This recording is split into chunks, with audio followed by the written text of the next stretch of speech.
Welcome, everybody, to the Natural Born Hunter podcast. I'm your host, Will Bradley, along with my esteemed co host, guest, and colleague, Phil, the Iceman, Big Sexy Mendoza, the Heat from Colorado, the man who the women want to be with and the men want to be. Yeah. You know him, you love him. Welcome again, Phil. How's it going, Will? Going good, brother. And tonight, or today rather, whenever you're listening to this, we are joined by a very special guest, Mr. Brian Marshall from Wishes for Warriors, which is a nonprofit organization geared towards helping veterans returning from combat back to, normalize, get back in society, get things going again, but in a really cool and unique way from what other charities do. And so I don't just step all over my tongue and mess this up. Brian, why don't you tell us a little bit about Wishes for Warriors? All right. The Down and Dirty, Wishes for Warriors, we're a veteran ran and operated organization, which separates us from a lot because it helps us understand each other and understand the men and women that we're trying to help a lot deeper than most. And what we're doing, we're trying to get these men and women that are coming back from war, that are suffering, body and mind, that are wounded, and trying to get them back into the outdoors, just through anything therapeutic retreats. I mean, we're doing whitewater rafting, skydiving, a lot of hunting trips, fishing, camping, anything, and I was born and raised in the outdoors and, just getting out and sitting in a deer stand. I mean, that's where you get to think and forget, the struggles and the world and the pressure and everything that are on your shoulders. And a lot of these guys just need to get away. So that's what we're doing. We're just trying to get these guys in the outdoors and have a good time, and so they can forget about, the bills and the struggles and the families and anything like that they're worrying about every day, day-to-day struggles, and just have them have a good time. So if we break it down, what's it like typically with the guys you deal with when they return from combat? Every veteran's different. I mean, you look at some guys that could be missing limbs and scarred up from head to toe, and they have great personalities, and they've had a good recovery. And you can look at some guys that look just like you and I, and they're the ones that are suffering the most. A lot of guys have survivor's remorse and seen a lot and had to deal with a lot. We've been to hell and back, and you don't know. So every guy's a case by case, that we help out, and we try to get to know them. I think with us being veterans, I can understand, and the reps and everything that we have, we can relate to these guys. So what we do is we'll get to know them. They fill out a little questionnaire to kind of help us start a base on these people, on these vets, and then we go from there. I mean, some guys don't want to go on a hunting trip. They don't want anything to do with firearms. So we will place them where we feel best for them. If it's just going and sitting on a dock fishing for a weekend, if that's what they want to do, we do it. So we kind of like base each one off of what they've experienced in war, and how they want to continue that passion. I've got a question. So, essentially, anybody, any vet, anyone can come to you guys after serving and say, "Hey, look, I want to be a part of something. I'm looking for something to help transition me," and you guys are there. There's no questions asked. What we base ourselves on is when we set up wishes, in our bylaws and everything like that, and what we wanted to do, we focus on combat wounded vets.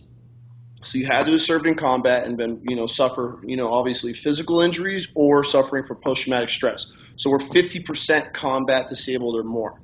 So I wanted to set it up like that. I wanted to make sure the men and women that are over there kicking indoors, doing the day-to-day just like me and all my brothers did, they're not waiting in line. And there's nothing wrong with being a disabled vet that, didn't serve or didn't go to war. But what we want to do is I want to make sure they get to the front of the line. They're the ones that are doing the nitty gritty every single day. I want them right to the front of the line out there, making sure that they're taken care of. Awesome. Yeah. I mean, that's there's a couple smaller organizations that I've volunteered some time with here locally in Denver, and I tell you what, man, it's kudos to you guys that are putting your time and effort into that, because this is all volunteer, right? You guys are Yep. 100%. We're 100%. Every single person that works, volunteers for Wishes. We say work because it's a lot of work. Sure. That volunteers for Wishes is 100%. A lot of the guys, and it's how we're able to do that is a lot of people that are working with us they're 100% disabled vets. We have double, triple amputees. We got paraplegics that are helping us out. So a lot of them are medically retired, and so they're really not doing too much. They're freshly out, or they're just they're at home with their families, want to spend time with them, and then we help them out, and it gives them a hope. It gives them something to be able to look forward to and to do. So just we'll give them little projects here and there, and we'll bring them to events and expos and things like that. So obviously a lot of the supporters and sponsors and things like that at these big shows, now they're getting to meet these guys.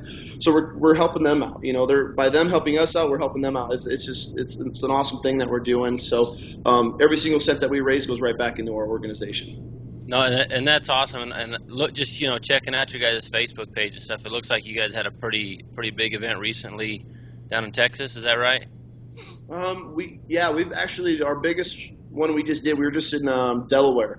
Okay. So just a few days ago. I don't even know if we've uploaded everything yet, because we just got back from that. But we went down there, and then we did a whitetail hunt where we took 3 vets out. One of the vets shot his very first deer for the first time, first big game animal, which was awesome. And then we went down to Maryland. These gentlemen down there let us open up their farm to us, and we did like an unbelievable duck hunt. We ended up shooting like 50 birds that day, so the guys had a good time. But yeah, Texas is unbelievable. We just in Texas, we shot, I think, 9 deer, 2 vets. We shot 9 deer and like 6 pigs in 2 days down there. So, but it's not just a hunting too, right? I mean, I see you guys got pictures of golf tournaments. Fishing. We just had a golf tournament that we raised $43,000 in one day down in Texas. So I mean, Texas is awesome. It's our home away from home. We have a lot of support down there. We do it all. We had a couple of vets come up for that, and one of them, Jared Wayman, he was active duty when we started helping him out. Now he's part of Wishes, part of the family, and he actually just moved to Dallas-Fort Worth, and he lived like 10 minutes away, so it was perfect timing. He got to come out with his paragolfer and have a good time, and a couple other boys we brought out there as well. That's awesome, man. That's it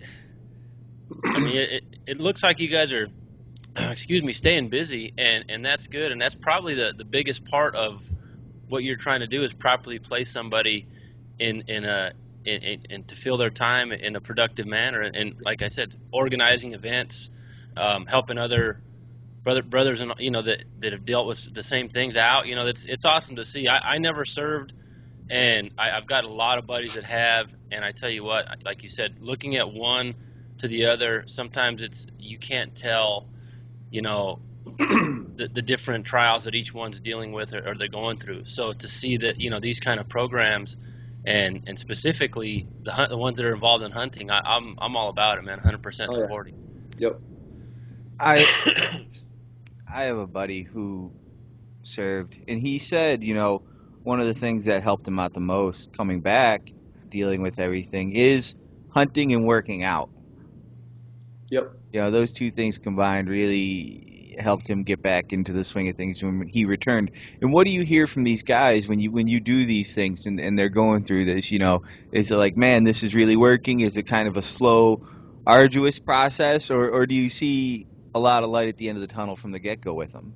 The thing with Wishes and how we do it, and how when I'm out with these vets, we do a lot of individual work.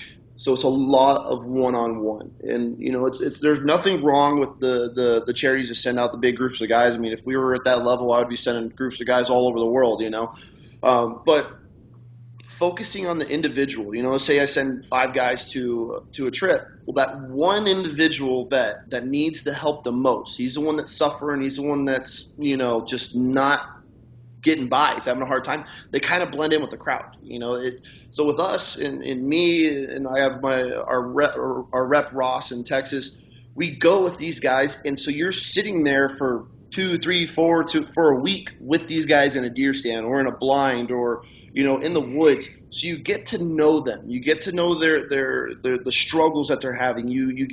And being a vet, we can pick up on those things. You can ask the questions. You're not just, hey, man, did you go to war and kill something? You know how to kind of like work it in, and they open up after a couple days. About day 2 or 3, they actually, some of them really, the ones that are closed off, they're starting to realize that you're a brother, So at the end of these trips, I kind of ask a few questions, and like, what did you get from this trip? Just for my knowledge, I want to know.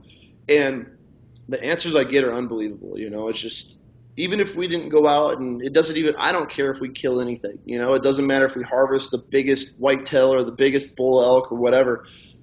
As long as they get to see the brotherhood at work, and that's what they're missing. It could be something so simple as a turkey hunt. I mean, you look at a turkey; it's the ugliest damn bird on earth.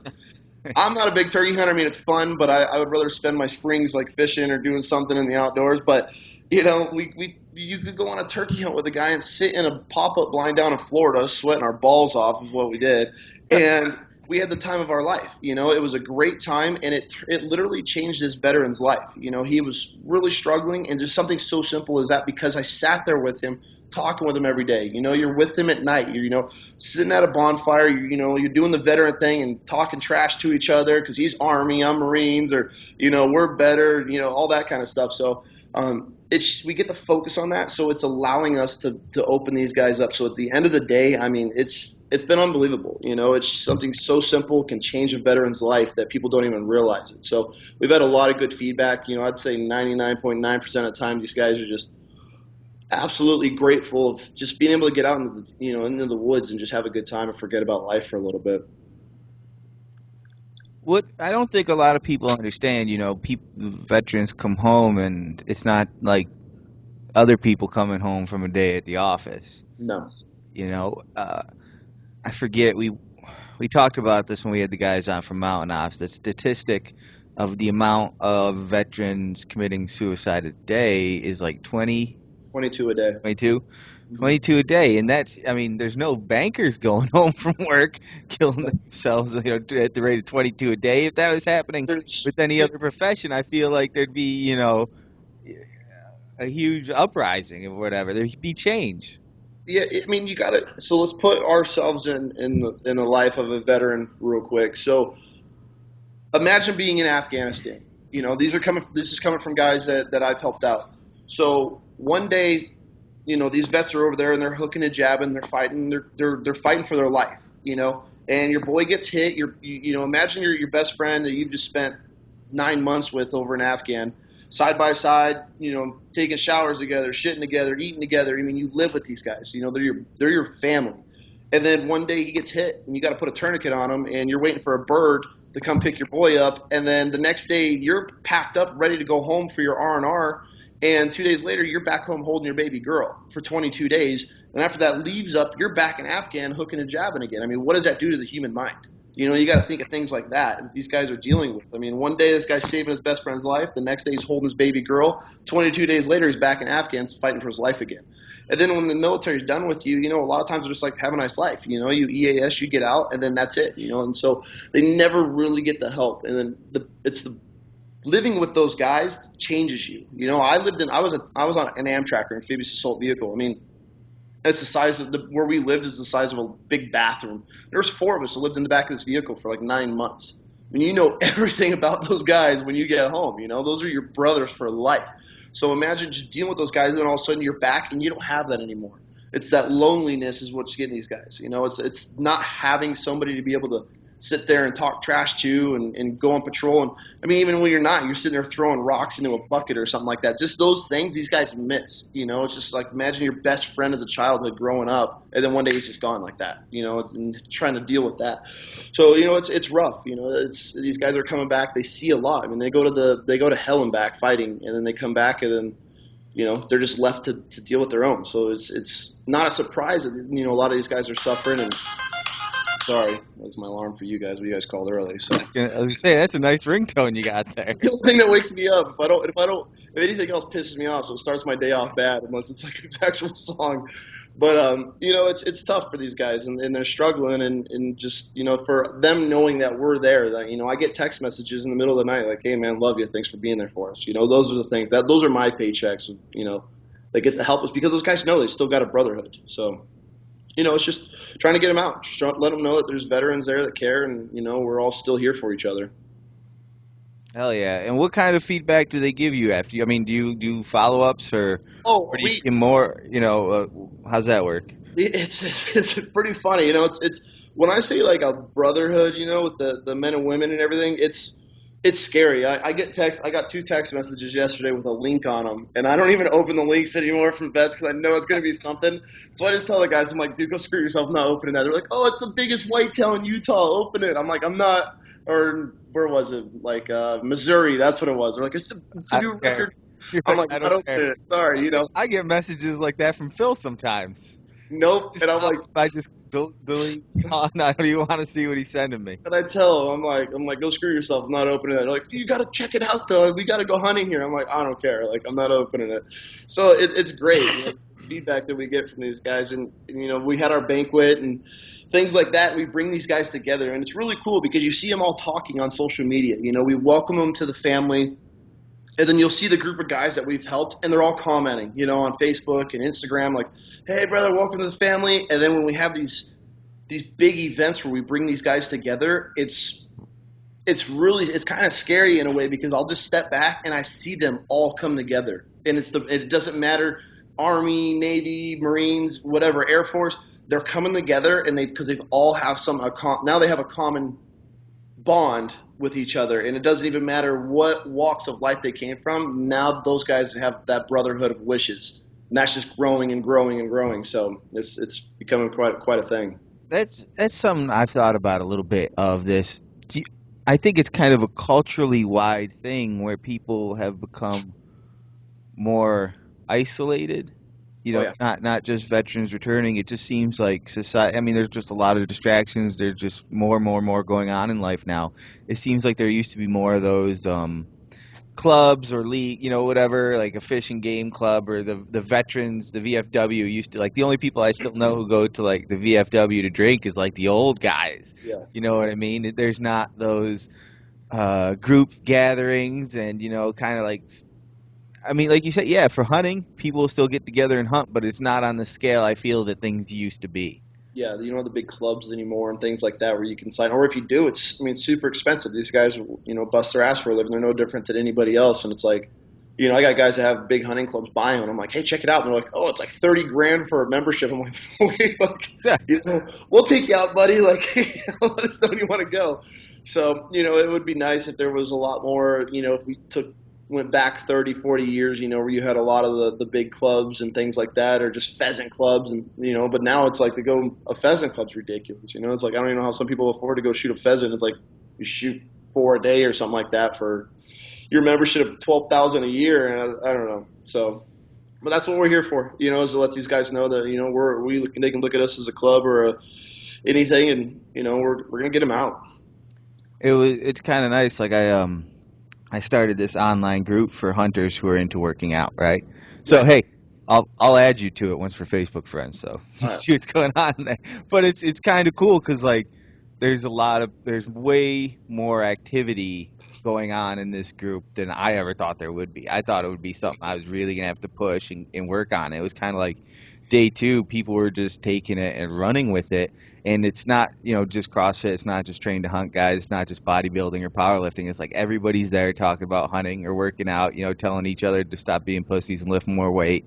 Yeah. That kind of stuff people may not have if they're in the middle of nowhere, or they don't have friends who are into hunting and lifting and stuff. You can go online. Like yesterday, some kid's like, this dude's like, Arnold Schwarzenegger's in my gym.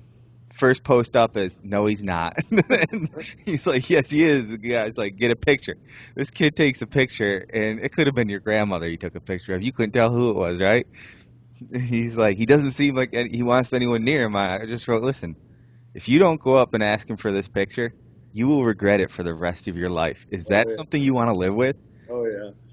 I was coming back, going in and out of service from up north in the mountains, and I was waiting. I'm like, I wonder if he did. I wonder if I did it. Sure enough, boom, open up. First notification is a picture of this dude with Arnold Okay. Schwarzenegger's taking a selfie with him, and I was like, well, shit, that worked out pretty good. And he's like, man, thank you. If it wasn't for you guys pushing me to do it, I never would have done it. That's Like, comedy. but that's like that wishes for warriors you're talking about. If you don't have those, if you're not surrounding yourself with these people like you Yep. used to be surrounded with, I mean, these are guys who like myself, before trained to hunt or CrossFit, I didn't have groups like that to hang out with. Now, if you were to take all that stuff away from me, I'd be bummed. I'd be depressed. And I can't imagine, war and combat is that to the nth degree. There's a lot, bonding at CrossFit or training to hunt's not quite, I've never Yeah, been to one. those are passions. Those are passion. That's something that's an everyday thing. I mean, imagine getting ready for elk season or muley season. I mean, you train your ass off. That's all you're looking forward to all year, and all of a sudden it's gone. We lose the right to hunt or something like that. I mean, you're gonna be devastated. I mean, imagine just those guys having that brotherhood. And it's the same thing. Just different. Different parts or different ways, and but you guys can relate in that way. I mean, think about it. I mean, think about if they took away, mule deer hunting or so that passion that we all have, and it's like you'd be like, fuck, man, now what? What am I gonna do now? And it's the same thing. So those guys, but obviously those guys, the bond is so deep, and you can't break it. And then all of a sudden, just one day they're out of the military and have a nice life, Godspeed. And they're like, okay, well now what do I do? And like you say on that, add on to that the survivor's remorse or losing a body part or just the mental aspect of it. They take away archery season from Phil. He doesn't have to give an arm with it too. Yeah. Yeah, no. Well, so I've got a couple other questions. Not to change subject there, but Brian, tell us a little bit about how long have you. When was the last time you served? And you've obviously, I guess, I see some pictures, some family pictures in the background. Yep. Tell us a little bit about what you have at home, man. How long you've been home, and tell us a little about yourself. I did 8. I'm from upstate New York. Yeah, baby. Yep. So Thousand Islands. I got you beat by North though. I'm the real Northern New York. You're almost Canada. I am Canada. Yeah. So I was from upstate New York. I came from I'm a child of 3. I'm a middle child, so I guess I got the issues. I don't know. But the war broke out. I wanted to go play college ball, and I wanted to go to college, and I was looking at Syracuse and Penn State, and the war broke out. 9/11 happened, and that was my calling, and I went home and joined the Marine Corps and was gone. I was just out, and then from there it's just been a roller coaster. I did 8 years. I did 2 back-to-back combat deployments to Iraq. I had a nice little break when I was in the Marine Corps. I got the honor of being the 1st Marine Division Color Sergeant for a little bit, which allowed me to get a nice break and a breather. And then I became an instructor, and I taught officers and the junior enlisted guys, some their new job. And I decided to get out. I did 8 years, and I had my oldest, and I wanted to start a family and do something better, bigger and better. But I ended up going back to Afghan and contracting at the embassy over there for a while. So I did private security in Afghan. And when I lost my best friend in Iraq, that was a huge thing for Wishes. I always knew I wanted to do it. So with my career, just being in the Marine Corps, I mean, you don't have time for yourself. There's just the everyday grind. So once I went to Afghan and contracted, I came back and I got a job here stateside. That's when I actually put together. I was actually on a pig hunt in NorCal and sitting on the side of a mountain with my buddy Matt, and I was like, man, like why don't I have a vet here? So. It's just launched Wishes, and it's just been, exploding ever since. And then I've had the little one, and she's my little Bambini. Everybody calls me Bam Bam, but she's my little Bambini. So she's a little tank rolling around the house now. So it's been wild. Now with hunting season, I've been gone the last 3 months. From the second September hits, and the first thing we could start hunting, I mean, Wishes is on it. So it's been nice. You guys actually got me on a nice break. I just got back from Delaware, so I got a couple weeks off. Then we're back off to Texas a few more times this year, and we're actually got a lot left in us. We're going to be at the big expos in Colorado or Salt Lake City and Sacramento and Vegas and all that. So cool. No, you guys, with the ISE, is that the ones you guys come out with, or the? I don't know. I'd have to look on the books. Or is it? Oh, that's okay. There's a couple ones in Utah. That's why I'm curious if it's the hunting expo, the hunting expo, I think is what it's called. We're going to be at the ATA. Okay, cool. Yeah, we'll be there. Yep. Okay, yeah, we'll be there. I think we're going to be there with the guys from Mountain Ops and Full Draw Film Tour and all those guys. So, nice. hanging with all of them. What? So of all these, these trips that you take, I'm sure you get to hunt a little bit yourself with, depending on the bird hunting, Well, maybe. I get that's the only one I really get to. I get excited. Well, I'm excited. I love every hunt we go on, but when I know we're gonna do some duck hunting, I'm born and Hunting raised duck duck. hunting. What's with you duck hunters? Oh man, born and raised, man, born and raised. Dude, this podcast has opened my eyes to the ways this is the first time this year was the first time I ever went duck hunting. It was a lot of fun, Oh but it yeah. was like before that, I never thought about ever going duck hunting. Like I never mean, you can crossed my mind. sit in a deer stand all day, or you go out and pound birds all day on the river. So it's That's like, true. That's true. you know, But it's what is it? What is it about duck hunting that gets you it's so going? much. I mean, you're not sitting there just staring at a damn squirrel running around on the ground and you listen to a twig break and you get all excited and you're let down. But I love duck hunting. So yeah, I get the duck hunt on the trips. Those are the hardest trips for me to film and to be there because I just want to shoot everything because it's like, I don't get to go home too often and do some big water hunt with the old man. So when I get to get behind a shotgun and pound some birds, I mean, I'm all for it. But yeah, those are fun. Would you say that's your favorite kind of hunt, or are you still? I mean, let's break it down. So, what's your favorite big game animal to chase? I would say muleys or elk, but I personally have never killed one. I mean, just being on these hunts, I've never shot a trophy animal. I mean, I probably hunt more than 99% of people out there.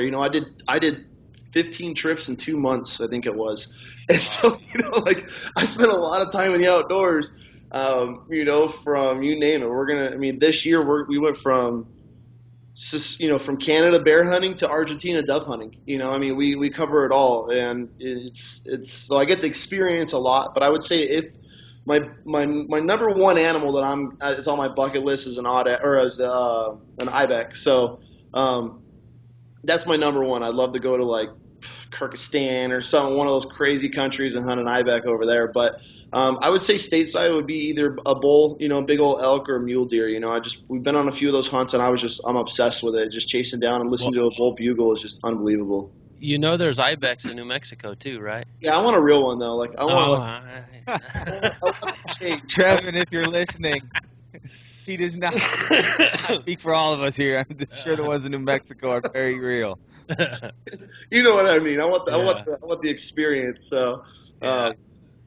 No, but I would love to get on a big old bull one day. Just archery. I'm just getting into archery. Me and the missus. We full. I don't know if you know the full draw guys. Full draw control guys. Well, no, don't know them personally, but they have been through Denver a couple times. So They're unbelievable guys, and they actually hooked us up. The missus and I at the banquet, kind of like as a thank you for what we're doing for all these guys and everything. They hooked us up with a couple of Hoyt bows. So. We're just getting into that. I mean, I'm a long range shooter, and so it's kind of like I'm starting that new chapter in my life where putting down the long range and picking up a bow, and we're gonna see how that goes. But I don't know. I went on a couple bow hunts this year, and I'm like, God, if we had a freaking rifle, man, just shoot that thing, like, 70.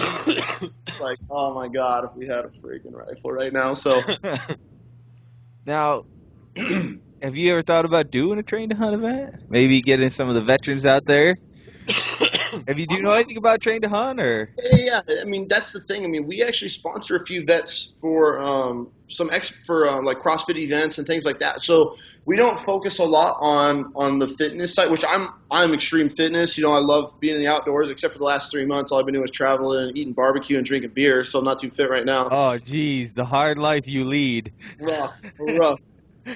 No, but we do a lot. We actually branched into the fitness community a little bit. We were at the Olympia this year. We actually sponsored all the adaptive team and the veteran or all the veteran community. We were the big sponsor for that. So we're all about the fitness world, and it would be awesome. I got guys that are big fitness guys that love to hunt. So it would be perfect for them. They're amputees and they're out there killing it every day in CrossFit workouts and stuff.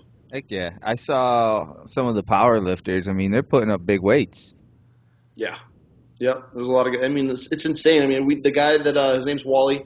I was just in Delaware with him. I mean, he's a double amputee, and I actually met him in the gym. He's a huge Samoan dude, and he's missing an arm and a leg, and he's got this clamp that goes around and wraps, and he's got a little wing nut on it that he clamps onto the weights. I mean, he's over there not yesterday, but the day before, he was crushing it. I'm like, we just got back from a hunt. I see him the next day. I'm like, Jesus, dude, I can't get rid of you.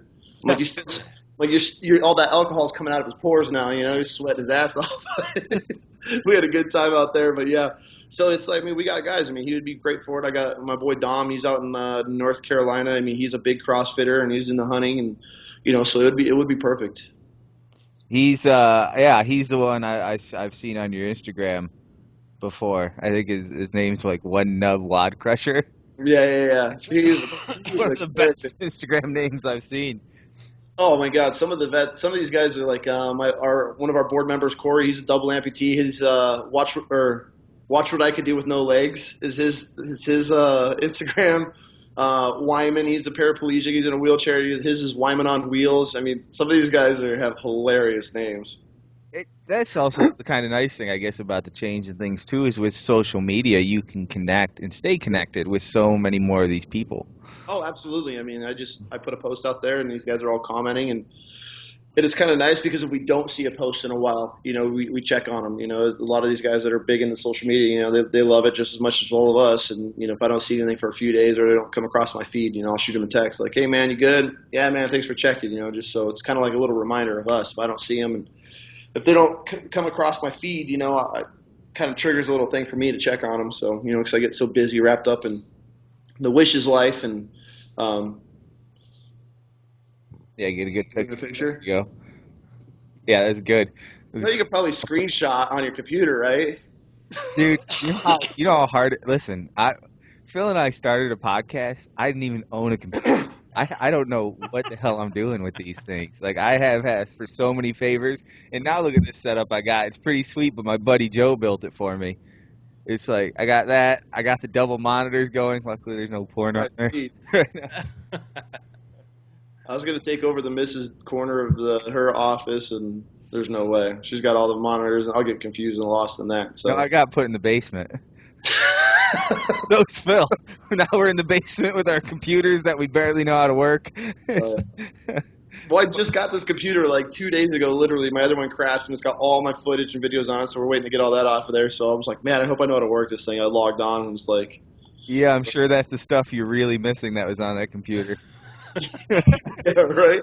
All my footage, man. I got like 3 trips on that computer that I haven't edited yet or had any videos done. So My buddy who built this, he can remotely fix it if he needs to from his phone. And I said, listen, if I die, erase. Self-destruct this Yeah, computer. everything on there, just whatever it is, erase. Yeah, I would love to be a guy that worked on people's computers. I'd be going through everything. That's why it's like I keep nothing on it. When I turn it in, I'm like, that's why you don't have any. You know what? That's how all those perverts get caught, though. You ever see it? Like, I think it was Gary. I know it was. I'm pretty sure it was Gary Glitter got caught. Took like his computer into Best Buy and had like, I'm gonna say allegedly because I don't know the facts fully, but allegedly there's inappropriate pictures of underage people on there. Yeah. So No, thanks. find Yeah, somebody who can fix it. Yeah, yeah. Can you imagine being the guy finding that? You're just like, Oh, oh, goodness. No, I can't. Because Nope. how do you? Well, I guess you just straight up call the cops. You don't have to look at him again when he comes to pick the computer. nope. I would assume when he comes to pick the computer up, that's when the cops come to pick him up. They're probably there waiting for him. Yeah. Good God. Some new bracelets, sir. Yep.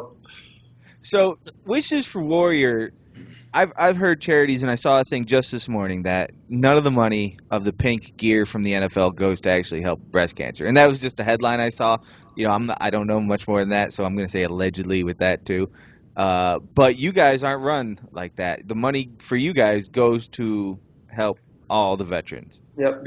Everything we raise goes right back into the organization. I mean, it's tough, and we're at the size, and I tell people, we're 100%. They're like, how are you 100%? I'm like, well, we all have full-time jobs. We all have companies that we run or have, and, we're volunteers, and so we don't need to take that paycheck, so it's nice, but it's tough, trust me. I mean, I put in more hours into Wishes and than I am my actual full-time job, so, but when Wishes grows, we don't know if we're ever going to get to that point where we have to pay salary and pay people, because you got to think about it. It's either we stay at this level where we're all volunteers, or people will do the guys that are helping out. They're great. Love them to death, and they're amazing help. But to grow to that next level where we can, instead of helping out 20 veterans in a year. I want to help out 50. We're going to have to bring people on, but we're not at that point yet. And I didn't start Wishes to make money off of it. So, I tell people when we get to that bridge, we'll cross it. But the things that we have decided, and we do a lot of research on other organizations and the good organizations that have amazing backing and nothing negative, about them is what they'll do is they'll take a percentage. So they'll be, an 80% charity or a 90% charity. So they take that 1% and that's what they got to deal with. That's their money to deal with salaries and marketing and all that other stuff, instead of these huge giant charities where we all see their logos blasted on everything. We all know who we're talking about. And they're taking millions and millions and millions of dollars to pay salary, and they're investing it overseas and things like that. And they're dumping it in the celebrities to talk about them. And it's like, that I'll never pay a celebrity to talk about Wishes. When that day comes, I will shut the doors up. Those people should be paying us because they're representing combat wounded veterans. It's for them to do that. So, it's mind-boggling of how much money these organizations spend and waste that doesn't go back to the veterans. Well, when Phil and I really break it big in the podcasting world, we'll talk about you guys for free. There you go. Thanks. I appreciate it. Even when we're little like this, we'll still talk about you for free. But we won't stop just because we get huge. Yeah. No, so it's great right now, and it's allowing us to do twice the amount. We're not a big charity. People think we've been around years, and they think that we're some huge corporate organization. I mean, we're not. It's a few of us running this. I mean, we hustle, we bust our ass to help these guys out. So that every single cent adds up to us. People are like, hey, I don't have much, but like, here's $100. Well, the next 10 or 15 people would give us $100. I mean, there's half a trip right there. We can do it. So it's like every single cent we raise is means the world to us. We're grateful of everything. So when we do these big events and we get the big check, I mean, it blows us away. I mean, it's. I get all teared up when I see it because I realize, when somebody's handing me that big check, I'm already breaking it down, oh man, I can do this, this, and this now. It's like we don't have to fundraise for this, So if somebody gave me a check for $100,000, I would book $100,000 worth of trips as fast as I could. What's the point of sitting on it? Me sitting on money that's not putting vets in the field. That's not changing lives or saving lives. So that's why it's super important for us. I mean, just that we're 100%. People want to back that. You get these huge charities that are breast cancer and this and the ALS challenge where 15% goes to research. All these people are dumping buckets of ice on them, and it's like 15%. Like less 15% goes to research. I mean, like where's the rest of the money going? That's the whole point of the ALS challenge is to help research, raise money for research, and it's like 15%. So. Things like that, the big veteran charities. I mean, they're raising millions and millions of dollars, and 6 to 8 cents out of a dollar is going to the veterans. I mean, it's crazy. I would tell people, if you're going to donate to any charity, it doesn't matter if it's for kids, cancer, veterans, dogs, cats, whatever. Do the research. If they're a 501c3. You go with their financials, and they should have a breakdown. If they don't, by law, they have to provide it to you. And we're 501. So people ask us, here you go. I got nothing to hide. And it'll have their salaries. It'll have the whole breakdown on it. Just look what they're making. I mean, obviously charities have to make money. They're paying people to work for them. But when they're making $400,000 or $500,000 in a year, I mean, it's mind-boggling. That much money is being wasted. Just for somebody to run that. So now. With your charity, how did you get it up and going? Kind of like how I touched on before. I lost my best friend Lewis in Iraq. He joined the Army, and I joined the Marine Corps at the same time, right out of high school. He came from a long line of military, and I launched it. We joined. He left for Iraq, and he was killed immediately after being in Iraq. And we were actually supposed to be there at the same time. And being kids, we didn't realize how big Iraq was and where we were going to be. We're like, hey, man, I'll see you there. We're going to meet up in Iraq. But on my way there, I had a couple of weeks before he got killed. And that hit pretty hard. I was just a kid. I mean, lost my best friend. And I never got to bury him because I was on my way to Iraq when he was coming home. And so, from that point on, I always knew I wanted to do something because he was just a kid, and fresh out of high school, we just graduated and, never got to live out any dreams or passions or anything like that, So From that point on, I always had it in the back of my head. I'm going to do something when I'm at that point in my life that I'm able to. So, did my whole career, got out, I went contracting, and then once I got a good job here stateside, I was hunting with my buddy Matt, and I was like, man, why don't I have a vet here? And we were like, you know what, this is what we're going to do. This is why don't I have a guy here? I'm sitting here, and I'm the kind of person I'd much rather watch somebody shoot something for the first time or go on a trip for the first time and experience something rather than myself doing it. So, we threw it around. We came up with a logo and a name, and here we are. January for SHOT Show will be our 2-year mark, and it's just been a hell of a ride. So, it's just it's a lot of work. People ask me all the time, like, hey, man, I want to start an organization. I'm like, don't do it.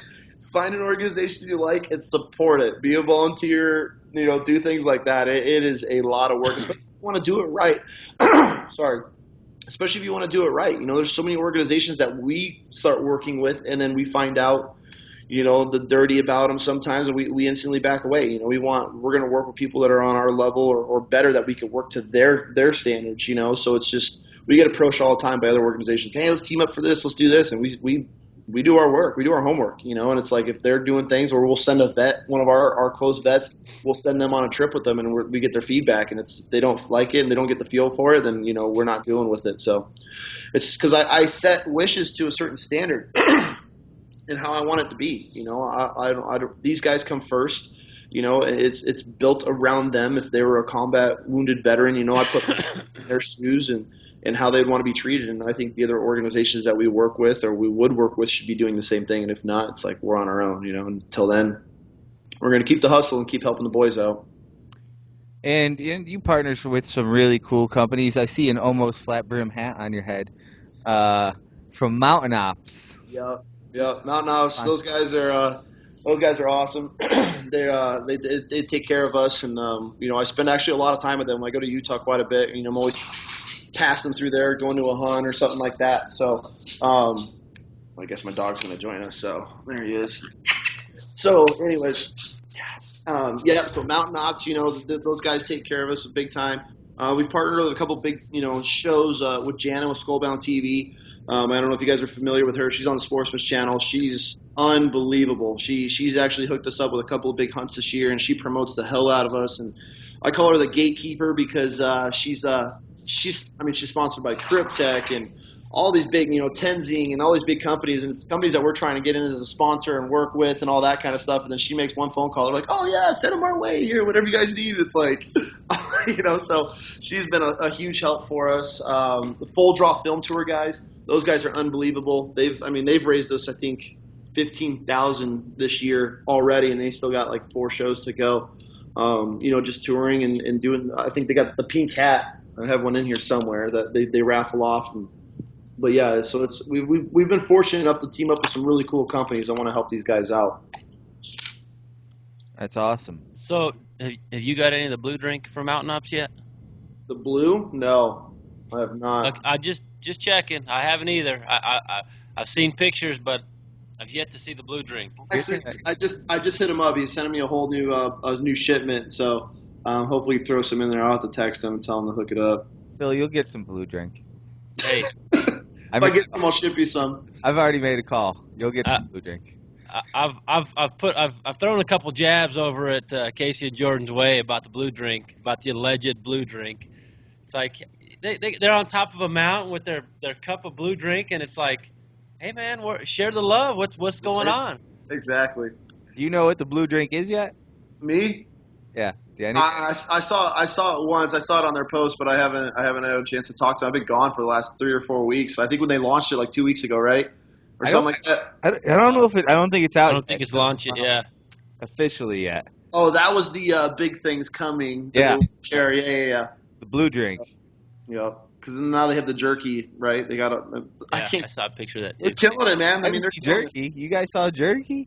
Yeah. Where'd you see that? It was on one of the I don't know. I saw it 3 or 4 days ago, maybe. Yeah, I think I just saw it the other day. I'm gonna have to. Dang, I was already on them about getting some blue See? drink. We're gonna have to get some jerky too. Good thing you See? mentioned it.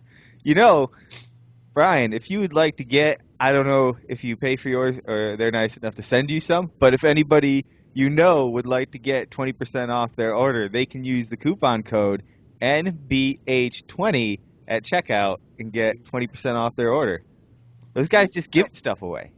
Oh yeah, I mean they're great dudes. I mean, everywhere we go, they're big supporters of Full Draw as well. And I mean the amount of stuff that they bring to all those shows and give to the audience and to the supporters, it's been great. And they ship us a big case.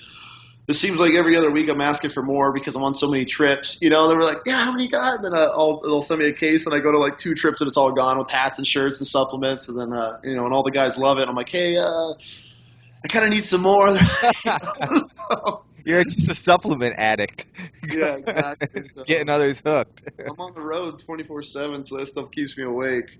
Just running on Yeti and Duro nonstop. Just don't even drink any water anymore. Just slamming it into your veins. Yeah, I'm just shitting bricks for the next week after that, I guess. So, but nope, they're good guys. You know, we've worked with a couple other companies. You know, we're trying to get in and help them out with, you know, grow at the same time. But you know, the support's been unbelievable. You know, with these companies, and you can't thank them enough. I threw an idea out to them, and I think they're working on it. I'm not sure where they are on it, of getting a few companies together to kind of do something all with it. I'm not sure where they are. Donating stuff or getting it all the same colors, kind of in the Wishes for Warrior thing, and then I don't know if they're going to auction it off or what their plan was. Okay, But yeah, I haven't had a chance to chat with them really. I hit them up the other day, but other than that, I mean, I've been cut off to the world due to hunting, you know, and being with Wishes. So it's I got to catch up on everything. Sorry, I just minimized everything. yeah, I know if something does happen with that, we will definitely be announcing that, and I'm sure when they come out officially with the blue drink and the jerky, we'll talk about that in the show as well. Oh yeah. What do you do yourself for working out? I'm kind of strange, man. Yeah, when but no, for working out though. when it comes to working out, Yeah. you know, like workout wise, like you know, routine. Yeah. I'm a big. I'm kind of. It's weird, man, how I work out. I do a lot of negatives. You know, a lot of time under tension is my big thing. You know, I did your typical, just went in and did reps all day. You know, growing up, and then I actually got hurt, and I did a lot of research when I was injured on just different styles of working out and different, you know, types of things. And because I just got burned out on it, you know, I worked out for so long, and I was just like, God, just going and doing the same thing. But then I ended up doing a lot of research. And, you know, I found Dorian Yates and his workouts and all that kind of stuff, and how he does time under tension for everything. And it actually it blew me away when I got back in the gym. I mean, I put on so much size, so much strength. My strength went through the roof, you know. And I see these kids and I see younger guys in the gym trying to rep all these weights and going extremely heavy, and it's like, you know, I've worked out with strengthening coaches, you know, because we got a lot of MMA gyms out here in Cali, and these guys are like, oh yeah, you know, I'll work out with you, and we'll go to do like a shoulder workout one day, and they go over there and we're going to start with like dumbbell military presses, and they'll grab like 75 pounds, and I'm like, not gonna last, man. Oh, I got it, and I'm like, oh, go grab like the 45s, and sure enough, they want to tough through it. So within like, I don't know, a minute or two, they're already failing at it, and you know, they're going and grabbing the 40s, and you know, so just time under tension, you know, is my big thing. Everything is a slow, controlled hold, a slow, controlled press, and a pull, and it's just my thing is I hate cardio. I absolutely I hear you. hate cardio. I cannot run on a treadmill. I can't do stairs. I get so bored. The only thing that I can do is because I got Wishes videos downloaded on my phone. So I'll sit there and I watch Wishes as I'm running. It's like my motivation, you know, when I'm watching some triple amputee do a tough mutter. But, you know, but when you're doing that time under tension, I mean, you're flexed the whole entire time. So I'm sweating for that 2-hour workout. And just nonstop. And I'm like, well, if I'm burning that much cardio or calories when I'm doing that much working out, it's like, why am I going to do cardio afterwards? So that's kind of like my way that I justify it, that I don't have to do cardio, is by sweating my butt off while I'm working out. So I hear you, man. It's clang and bang. Fuck and I'm like 260, so running is not a big guy sport unless I'm getting paid for it. I'm not running, you know. And it's like, Cycling. No. Cycling is a bigger man sport. You know, you could use some coasting. Yeah, less impact. Yeah. So, you know, I don't know how close you would be to Red Bluff, California. Oh, Red Bluff, I think it was like 9 hours north. My first pig I shot I shot a trophy boar. I actually got to pick it up any day now from the taxidermist in Red Bluff. That's the only reason I know where that's at. All right. Well, in that case, maybe closer to Salt Lake City, Utah, or I'm right. Arizona. I'm north. I'm just north of San Diego. I'm an hour north of San Diego. Yeah, I'm terrible with them where where you are compared to these places. Yeah, But you Red should Bluff. definitely think of doing a train to hunt event then. Yeah, I've seen them. I've actually seen those things go down, and they look pretty cool. You know, they look like a lot of fun. I definitely got to give it because the Mountain Ops is part of that, right? They sponsor a lot of that. I know Wilderness Athlete currently does, and I It's don't know what Mountain Ops is planning to do as far as this year, but I know that from talking to Jordan, I've been trying to get him to go partner, right? Because there's one in Salt Lake City, and he's like, oh, Casey can't do it because of his back. Dude, Bam Bam steps in, saves the day, partner up with Jordan. There Oh, it is. well, pump the brakes, all right? Nah, I'm building this. I'm building this up. I'm getting you in. You're in. We can call Jordan. Jordan, I got you a partner. Don't worry. It's going to be Wishes for Warriors, Mountain Ops, taking on the world in Salt Lake City. It's time to bring the thunder, the heat, clang and bang, baby. Yeah, I mean, I'm down. I don't train for anything, and it always sucks. You know, we do Tough Mudders. I'll be drinking beer the day before, and I'll go out and run a Tough Mudder and almost die, but I make it. You know, so I'm down. It can't be any worse than that. Exactly. No worries. No worries. You'll be fine. Nah, I just wing it. You know, I'm just like whatever.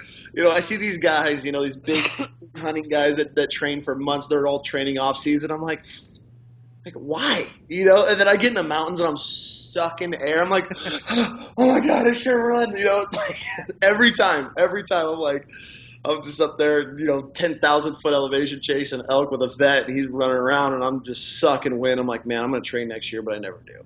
Yeah, 260 pounds. You're not exactly mountain built. I'm kind of like a Sherpa, is why they bring me along on a lot of these trips. They just like pack sheds on my back, or here's the head, you know, and I'm just like, oh man, all right, whatever. New Wishes for Warriors t-shirt just for you. It'll say, built like a mountain, not for mountains. Yes, exactly. That's a good one, actually. That's funny. No, yeah, exactly. I mean, I suck wind, but I figure even the amount of training that I'm doing down here at sea level, I mean, you can't prepare for a mountain. You know, it's tough, and it is what it is. I mean, you can put those elevation masks on. I mean, those don't do anything for you. No. So I go out there to Colorado and these places, and they eat my lunch every time. You know, it's just one of those things you get used to. yeah. Oh, those guys run around. I mean, where was I? Oh, yeah, we were just in Colorado on a mule deer hunt. And oh my god, man, we spot this nice muley at like 900 and something yards, and all it is, it's like we're on a plateau and we're looking to another plateau, but in between each one, it was like this straight up and down, and the guide was like, "Let's go," you know, and he's a good buddy of mine. He's West Elk Outfitters, and man, when the race was on, and holy cow! And the vet I was with, he's bigger than me. He was like 6'6", 270, and he's from Texas. So the last time he saw a mountain was probably never. And holy cow, he was hurt, but I could put a face on. I was burning. My lugs were burning. My calves were on fire. And I'm just like, come on, buddy, just a little bit farther. And he was sucking wind. He didn't realize I was hurt just as bad as him. And by the time we got there, we just ran right out of daylight, and we crested right up onto the plateau, and that muley was stepping right off the other side of it. And we were just like, we literally just sprinted like 982 yards as the crow flies for this mule deer, and we get there, and it was just going right over the other edge, and I was like, oh my god, this sucks. I'm never hunting Colorado again. But Phil's one of those guys. He's one of those littler guys who. and my buddy's just like, bing, bing, bing, bing, bing. Like, as we're coming down one side of this little draw, he's already going up the other side. I'm like, and I got camera equipment, I got a pack. I'm like, oh my god, this dude's gonna kill us. What's crazy is that's the exact sound those guys make when they move too. I've heard Phil make that sound. That bing, bing, bing, bing, bing. He's hopping around, just I'm running more, like I'm nothing. more like bonk, bonk. Yeah, fall. I'm tripping and falling and crashing. Oh man, but Phil's made to run. I think guys like us, we're more made to plod along. You know, and I never thought about it that way. Everything in perspective, right? I'm looking at it, it's like, man, these guys are about 150, 160, 70 pounds. These guys are just lighter weight, more nimble. and then you put it in perspective. I'm about 185 pounds, and it's like 220 or 240. It's like, yeah, I can move a little quicker than those guys can. But still, those everything in perspective, man. Those little water bugs that weigh about 150, 160. Those guys will move. Oh yeah, it's easy for them. They're like little marathon runners, you know. That's why this year they dropped the weight in one of the train to hunt things. It used to be a 200-pound pack carry, right? And I was like, all right, finally an equalizer, right? Then this year they dropped it like to 150, 100, and I was just like, oh no. I don't stand a I'm chance. gonna have to go faster and farther. I can't be doing that. I Yeah, need short distance, high weight, you know. just muscle it out, suffer for a little bit, then it's over. Exactly. Exactly. Let's make this a 100-yard dash with a 200-pound See, sled I'm dress. like, I tell people I'm built like a Clydesdale, you know, like I'm great to look at, you know, let's be real, and I can move a ton of weight. So, you, you are a handsome man. I've been sitting here, and this is probably the most distracted I've ever been in a hot podcast, just sitting there like, yeah, damn, that Brian is a handsome man. what can I say, you know, but. It's like a majestic unicorn over there. But yeah, that's what I tell people. You know, feel like a Clydesdale.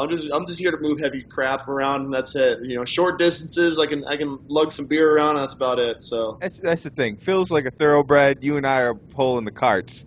exact like when we're on an ATV, they're like, "Oh, we're gonna park here. We're gonna climb." I'm like, "There's a road. Drive up It's the like road." I'll get, No. even if there's not a road, I'll get that Yeah, ATV up drop there. me off at the top, and you guys can drive back down and walk back if you want the Yeah. experience. But no, like I'm cool with that. But then again, you know, at the same time, I'm like hunt after hunt after hunt after hunt. I'm home for like a day or two, and I spend it with my little girls and sleeping, and then I'm back to the next one. So it's like I don't even get a chance to rest. These guys are like, "Man, don't you do this for a living?" I'm like, "Oh, You know, the funny thing is though, it's like guys like us though, we're slow learners. It's like we mhm. know that if we lose weight and did more cardio, it'd be so much easier. Yeah. However, the more weight in pizza is so much more appetizing. Yeah. Yes. No, I'm the same way, man. I'm not about that losing weight life. I started CrossFit. I went and got like certified to become a CrossFit instructor. I just said that over on the internet. None of my buddies are gonna give me hell on that one. But that was kind of like a secret of mine. Coming out the CrossFit closet today. Yeah, yeah, exactly right. And so I went and got certified. I got big into CrossFit. I started losing all this weight. I was like, whoa, like nope, I'm done. And just hung it up. I was like, no, I'm good. I see these dudes that are all yoked out and doing CrossFit. I'm like, what? Like no. You know, so I started losing a ton of weight and I was in shape. I was in amazing shape, but then I started, you know, cutting weight and I was like, nah, this is really not my thing. I'm gonna go and just lift heavy crap. Dude, I do CrossFit and I love CrossFit, but I've done a strongman competition, and from doing that, I know I'm built for strongman competitions. Yeah. I'm not built for CrossFit competitions. I, Oh, I do them, you know. I put on the brave face and I get in there. This morning we're doing a team workout, right? And I do the comp class, and the guy who coaches it is one of the top athletes in upstate New York. And there's an odd number, and it's a partner workout. So guess who gets put with the dude's coaching class? Me, which you would think means great. He's gonna do more work. No, no, no. That means he's gonna do the same amount of work, just really fast. So I don't have much breath at all. No break. I'm just dying. 34 minutes later, I was just laying on the ground thinking, somebody just please drag me out of here. you can't feel your arms. You can't even close your hands. I'm just like, well, yeah, I remember those days laying on the floor. Like, why did I just put myself through this? I try to get as close to the fan as I possibly can. Yep. There comes a point where the shame of taking my shirt off is outweighed by the need to cool my fat body down. Like, it's like that he's got his shirt off. It's like, oh, so that's like what a 12-pack looks like on a human being with no Yeah. fat. This is fun. It's like, So that's what it's supposed to look like. yeah, it's like if you took a before and after photo, and like the I'm the after photo is if you completely went off the rail. Yeah, no thanks, man. I know. I go to the gym and there's these little kids that are all shredded up and everybody's getting ready to like compete on stage. And I'm like, nope. I like beer and pizza. That's the thing. Beer and pizza. I think we're doing a podcast with like Ben Greenfield a little bit after this, and that dude, he's got his diet so tightened up. So like every time I look at it, I'm like, I'm still not seeing any pizza in this diet anywhere. I mean, I must be doing something wrong. Exactly, man. One cheat day turns into 2 and 3 before you know it. I'm like, you know what? If I want a California burrito, I'm eating a California burrito. I'll just work twice as hard in the gym. So, The thing is, though, you can still tell people, yeah, I eat 80/20. I mean, yeah, yeah. They don't need to know which side though. yeah, exactly. I'm not telling you which is the 20, Nope. but it's 80/20. Nope. Exactly. Actually, I was doing really good before Thanksgiving. But when Thanksgiving hits, it's like, what are you gonna do? I have the little self control I do have is just Out the vanished. window. Out the window. So So so you said I mean you start hunting like in September. And Um. well, big game I guess again because you probably guys you probably hit it year round with fishing and some other stuff. Yeah. We don't do too much. We didn't do too much blacktail out here, which I think that starts in like August for some reason. It blows my mind. Go figure. California has everything backwards as it is. So I couldn't imagine hunting in 115-degree weather for a deer. But yeah, I would say September we pretty much hit the ground running. The second seasons are opening up, we're trying to book, and get these guys in there. So, we don't strictly focus on hunting. Obviously we do everything else. We build mountain bikes for guys and custom rifles and things like that. But the second the hunting season is definitely our busy time of the year. I expect to be gone for 3 months, 4 months, straight, just every week or every other week. It's a trip. So You got a couple. You said you got a couple trips to Texas left yet this year. yeah, we got a couple trips to Texas. I actually have two. Oh, sorry. I have two mountain lion hunts for myself this year. Those are going to be my Mimi trips. Um, but other than that, yeah, we got a lot. We got some whitetail hunts, which are Texas. Texas is like the most unbelievable place to hunt whitetail ever if you need to go. Trying to think of what else we have. We have some big pig hunts coming up, but yeah, I think this we're wrapping up the season with a few deer hunts and maybe a couple of duck hunts we have left. But other than that, I mean, things are starting to slow down a little bit. So then trade show season picks up kind of right after first of the year, and then anything big and new that you guys obviously the partnership with Mountain Ops here recently, but anything else you guys have in the works that's like you've been working towards or excited about you want to throw some attention to? Um, oh man, I don't even know my own calendar. Put you on the spot there. Yeah, no, it's just we have so much. We have a big, huge trip from the golf tournament. The money that was raised off of that. We have a huge trip that we're going to do. We're going to bring out like 6 to 8 guys out to Texas. A ranch that we use is 30,000 acres, and they have this management program where they got to harvest like 60 to 90 doe or something like that, and management bucks and call bucks. So we're going to bring out like 6 to 8 guys, and we're going to call it the Deerapalooza, where we're going to make teams. And so every 100 yards is 1 point that you shoot on a deer. So we're gonna make it this big thing, but the whole meaning behind it is it's the hunters feeding the hungry. It's all donated, but now these vets are still giving back to the community. Now that they're still feeling like they're contributing something. They didn't just do their time and they're done. So now we're taking these guys. We're gonna go out there and have a blast. We're gonna make like a little trophy, and it's gonna stay at the camp because we're gonna hopefully do this every year. But we're gonna go out and shoot 60, 70, 80 does or bucks and whatever. It's just we're gonna call it the Deerapalooza. Make a big game out of it for a weekend, and then it's all getting donated to a charity that feeds the homeless and the needy, and it goes to military families in need and stuff like that. So these guys are actually able to contribute back and help back out, and still give back, and have fun doing it. And do you guys get any kind of heat or negativity from people who are against hunting? We do, which is expected, and we try to educate people if it's worth educating. I mean, you get the antis that just come at you with every name in the book sometimes, and it's not even worth it. But we have people that that don't agree with what we're doing, and they don't have to. I don't expect people to do it. I don't go and try to get them to change their way of living and things like that. But they need to realize that these veterans, they rate anything they want to do. They've sacrificed body and mind. If they want to go on a whitetail hunt or go shoot dove, I mean they deserve that. And the thing with wishes is that the way I was born and raised, nothing's wasted. And if the vet goes on it and all he wants is the antlers from the trip, well, guess what?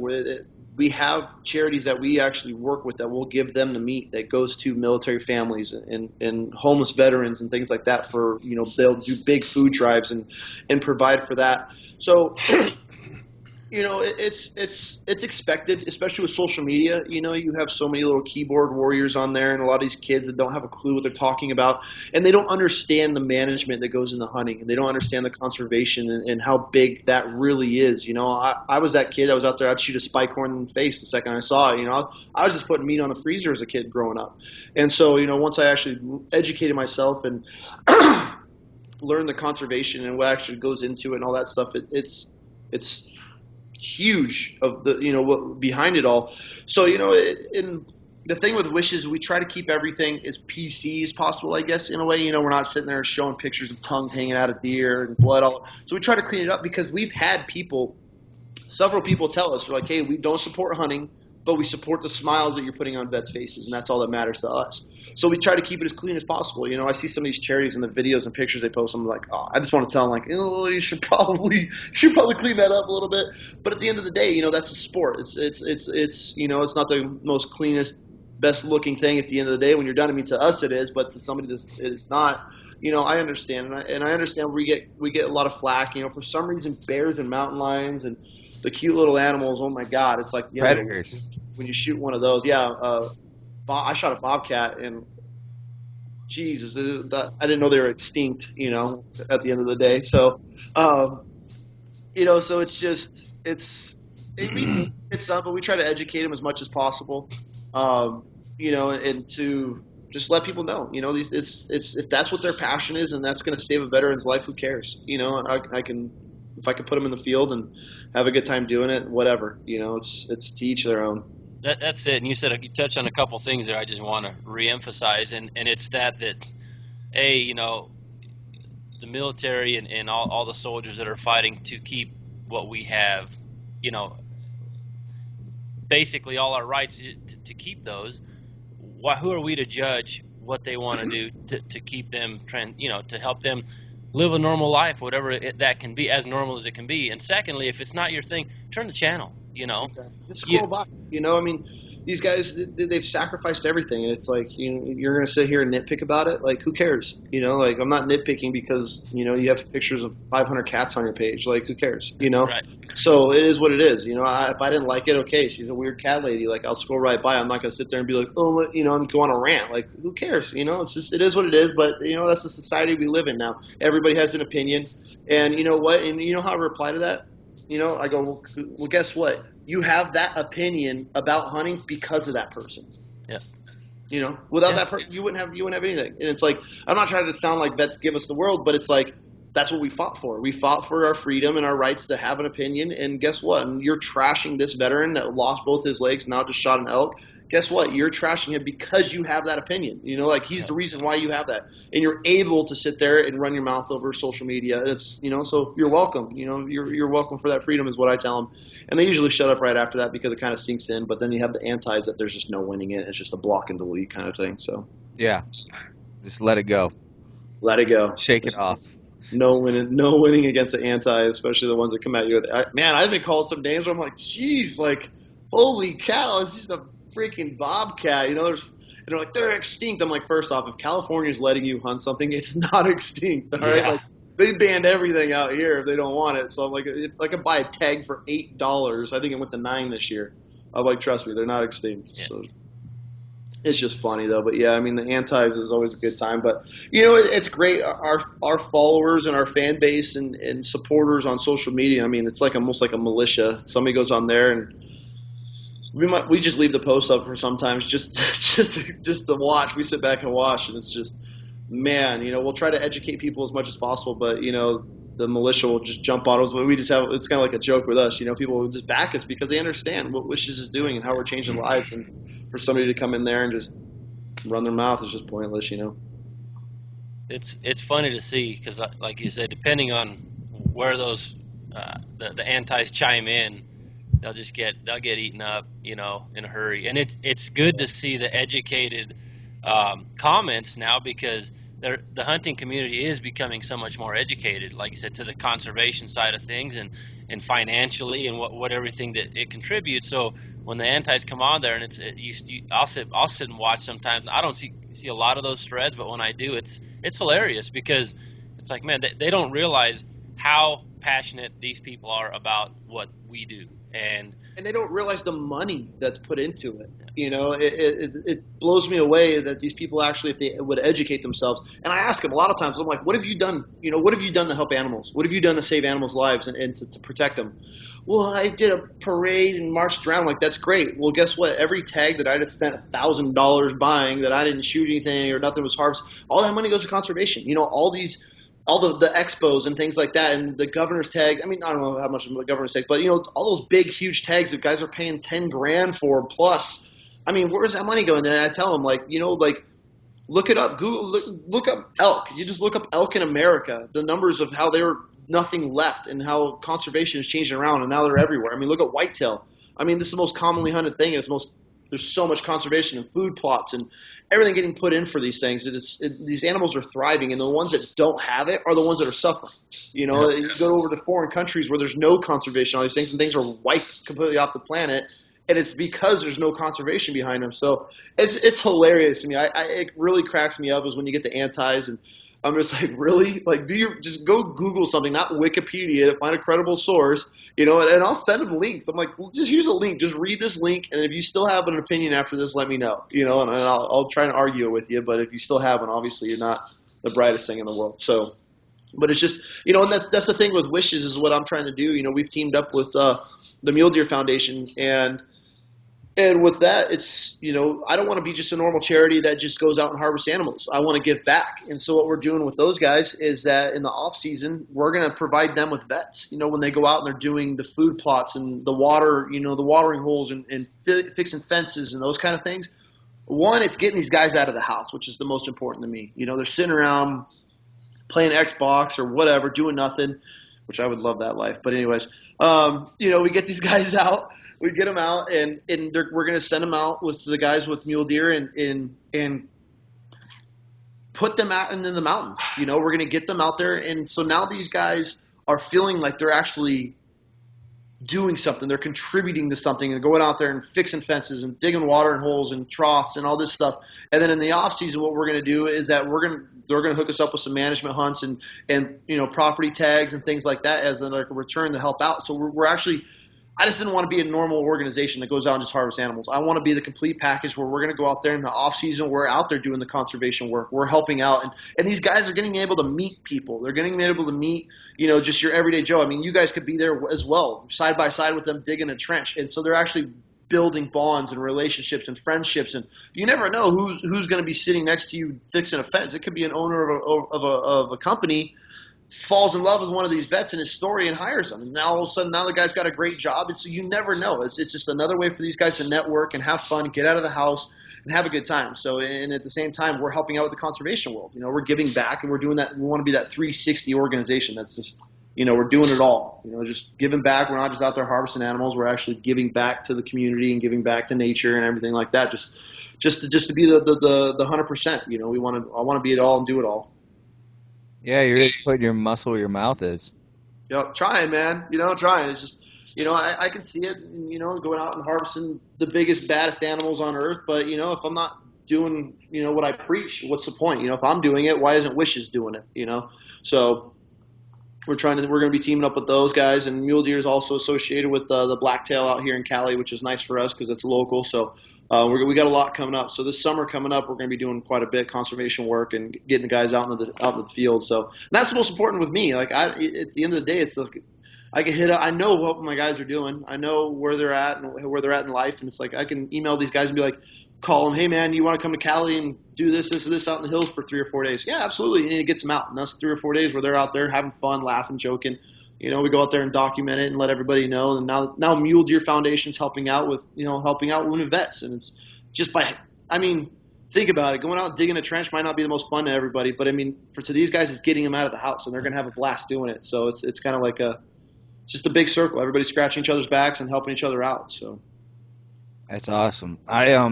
Where can people where do they contact or donate if they want to help out or hook up with you guys? They can go right to our website is the easiest way. All of our emails are on there, but they can go to wishes4warriors.com. That'll take you right to our website. Pretty much if you just Google Wishes for Warriors, we'll come up. I think we have every domain on there that we've tried to buy up. All of our social media, if they shoot any messages or direct messages, we're kind of slow on social media just because we have so much going on with Wishes. We just make posts and get off. We don't spend too much time on there. And I'm not allowed to run any of the social media. I'm not politically correct enough, apparently, so they kicked me off of that. So, so I've been banned from that. So you will not be talking to me. You'll be talking to Brittany probably. She runs our social media. But I follow her on Instagram too. yeah, so she's there. I got a couple Brits that work for me, so she's Brit. She's the brains behind it all. She's the one that keeps everything going for me and keeps me. So that's who does all the work. Yep. Oh, come on, man. There's no way. So nope. But yeah, so my Brit, she's the one. I don't know if you guys saw it on Instagram that she shot that big 10-point with like 7.5-inch brow tines. I think so. Is that on your account or actually? Yeah. What's your account? So people, if they want to follow the non-politically correct version. It is BamBam0069 on Instagram. So, but yeah, you'll see that big 10-point. I took her on her first deer hunt. She shoots a little spike one day, and the next day she drops like this freaking 140-inch, 7.5-inch brow tine on. I'm like, are you kidding me? Like, yep, that's it. Monster. Nice.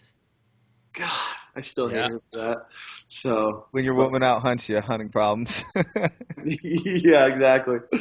But yeah, so it's a good time. She runs all that. She helps. She's the brains behind it all. Keeps me going, keeps the company going. So I got to give her all the credit. She's the reason Wishes has gone so far is because got a good woman backing me. So can't complain about that. That's right. And you've got quite a list of sponsors and participants. You mentioned Mountain Ops. We mentioned Mountain Ops already in the Full Draw Film Tour, but what are some of the other companies that work with you guys? Let me plug my computer in real quick.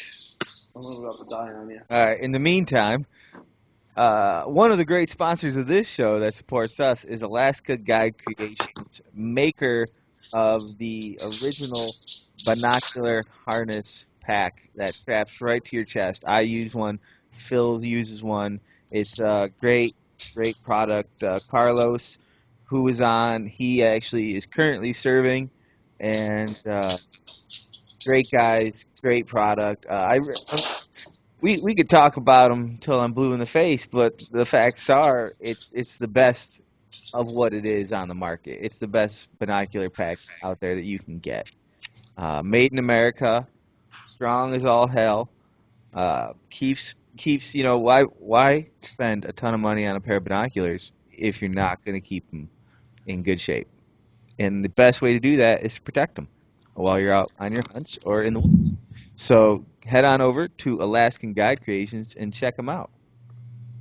Perfect. Here we go. All right, Charlie, we're good. So I was just saying, some of the you guys' partners that you've worked with, Mountain Ops and the Full Draw. Is there any other ones you want to throw a shout out to? Yeah, I mean, there's so many. I would say Hellbent Holsters, where they make the combat wallets. Those things are actually unbelievable.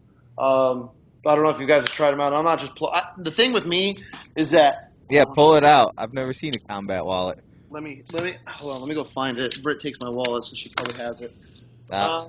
I don't even know. Hold on. 1 second. 1 second. We got time. I got time. In the meantime, I'm going to look this up on Instagram, see what the combat wallet is. What do you say, Hellbent Holsters? Hellbent Holsters, yeah. Hellbent Holsters. Yeah, they're on Instagram. Holsters. Yeah, so this is a Hellbent holster. I think my little one got a hold of it because I only have my military ID in there still, so that's awesome. Missing credit cards now. So yeah, Hellbent holsters. I got a lip zip on here. I don't know if you guys are familiar with those. Those guys are awesome. But Hellbent holsters, it's a Cadex wallet, and so what it is they actually have like a titanium money clip on here.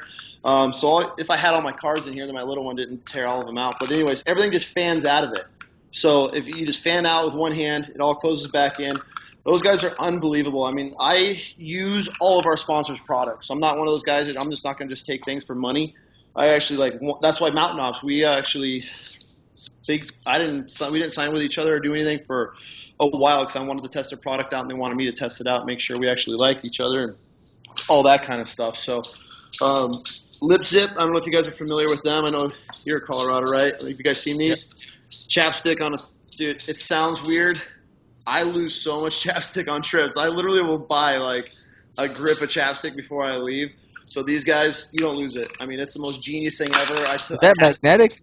What's up? What's got a little zip line to it? Yeah, it's got a little zip line, so it's got a little clamp. You can put it on your pack, you forget about it. So everywhere you go, it's there, you know. So, but yeah, I mean, we got a lot of great key bar. It's a great design. There's a lot of cool companies that are stepping up.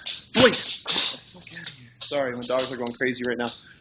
There's a lot of cool products, you know, that companies are stepping up and helping us out, and it's just you know, we couldn't do it without them, you know. So key bar. Vortex Optics, man. Vortex has been unbelievable to us.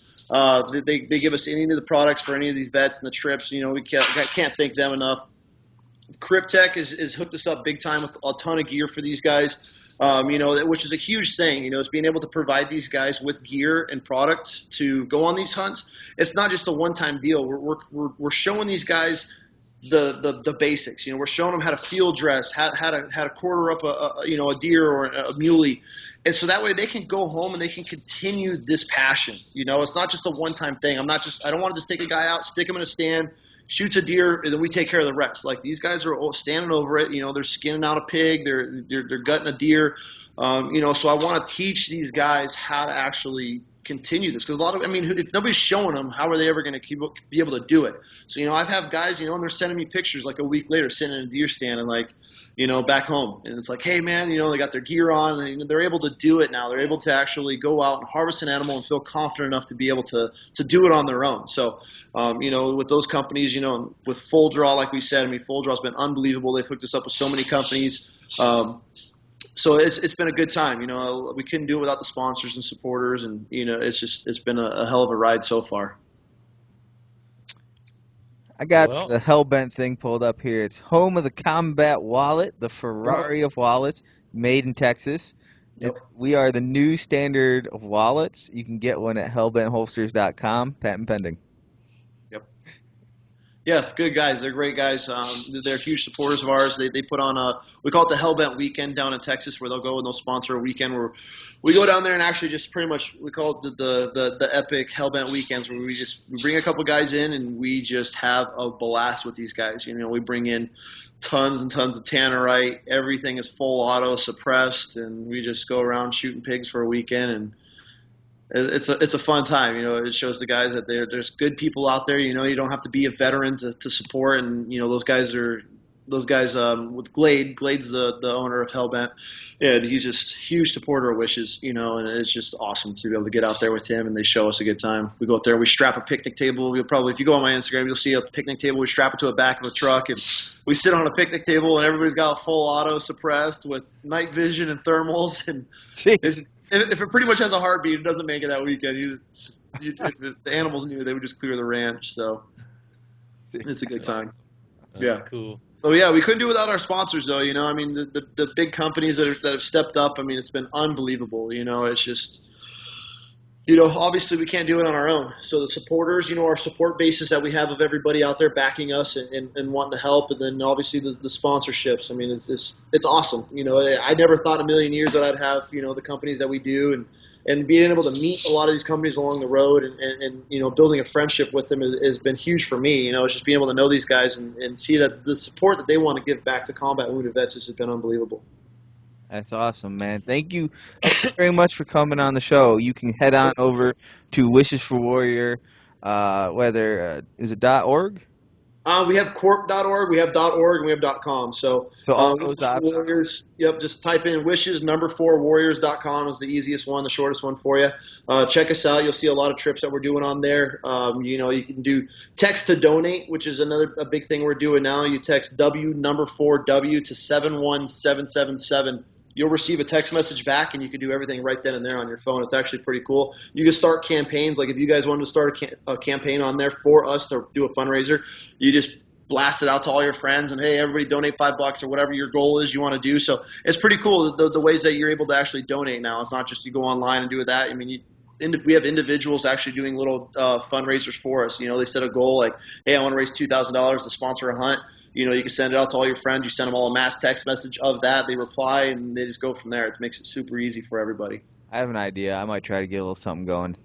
There you go. And that's all it takes. It's just a lot of people. I mean, I have a lot of people, I don't have money, but it doesn't matter. It doesn't matter about the money. It's spreading the word, get the word in front of people. Just share our pages, share our stories, and go out there and just support vets. You see a veteran, I mean, he might not have scars or an amputee, but you know what? They're suffering just as much as everybody else. We just tell people to go out there and, shake their hand, thank them for what they're doing.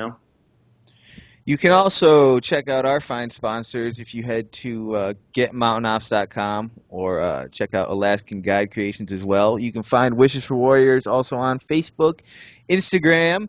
If you are in the Denver metro area, you can stop on over to No Limits Archery, and you might be able to catch Big Sexy Phil Mendoza himself live in person. Probably most people consider him the greatest bow tuner known to man in the Denver area. I'm just going to throw that out there. You just gave me a whole bunch of extra work, Will. Thank you. You're welcome. You're very welcome. Yeah, he did. You can also check out the podcast, share it if you want. It's a big help to us if you head on to iTunes and give us a review. I've said it from the beginning. I want to become the biggest hunting podcast out there, and we can't do it without you, our listeners. So if you can, head on over to iTunes, give us a review. Leave some nice comments. You can also check us out on Facebook, Instagram, Twitter, and head on over if you guys want. If you want to be part of an online group, check out the Facebook group, Iron Wolf Athletics. It's just full of guys, who just like you, they're hunters, they're athletes, they're just building the community up. People are getting pictures with Arnold Schwarzenegger, so I think that kind of says all it needs to. This has been the Natural Born Hunter podcast. Wake up, chase your dreams, repeat.